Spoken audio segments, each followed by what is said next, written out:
ঝোপ জঙ্গলের মধ্যে পড়ে থাকা নাম পরিচয়হীন একজন মহিলাকে আমরা মানবিক ফাউন্ডেশনের মাধ্যমে উদ্ধার করি এবং উদ্ধার করার পরে তাকে প্রশাসনকে ইনফর্ম করার পরে আমরা তার চিকিৎসার জন্য ইসলামী ব্যাংক মেডিকেল কলেজ হসপিটালে চিকিৎসাধীন অবস্থায় তাকে রাখা হয়।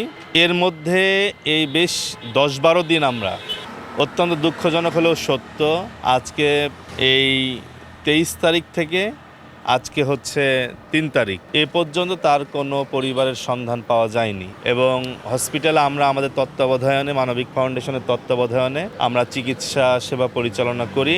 পাশাপাশি ডিসি অফিস, সমাজসেবা সহ অনেকগুলো দপ্তরে আমরা বারবার এই মহিলাটাকে কোথাও স্থায়ীভাবে রাখা যায় কিনা, কোনো সেফ হোমে রাখা যায় কিনা, পুনর্বাসনের ব্যবস্থা করা যায় কিনা, এর জন্য আমরা দপ্তরে দপ্তরে ঘুরি।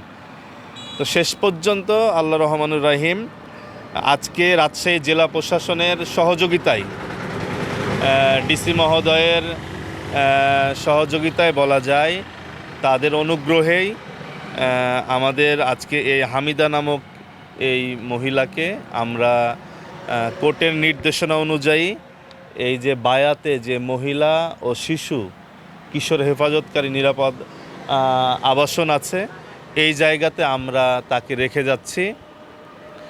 রেখে যাওয়ার পাশাপাশি আজকেও আমাদের আবেদন নিবেদন, যদি কোনো আমাদের এই বার্তাটা যে কোনো মহল থেকে যদি তার পরিবারের কাছে পৌঁছায়, দয়া করে এই সেফ হোমে এসে তাকে নেয়ার জন্য, তার খোঁজ খবর নেওয়ার জন্য এবং তাকে এখান থেকে আপনারা তাদের এভিডেন্স শো করে নিতে পারবেন, এটা আমাদের একটা অনুরোধ থাকছে।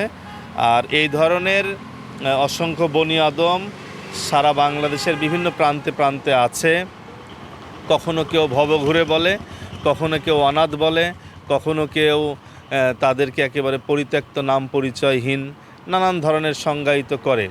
বাট এদের সেবা শুশ্রূষা এবং এদের পুনর্বাসন দরকার।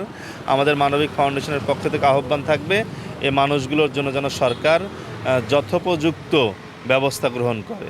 ধন্যবাদ।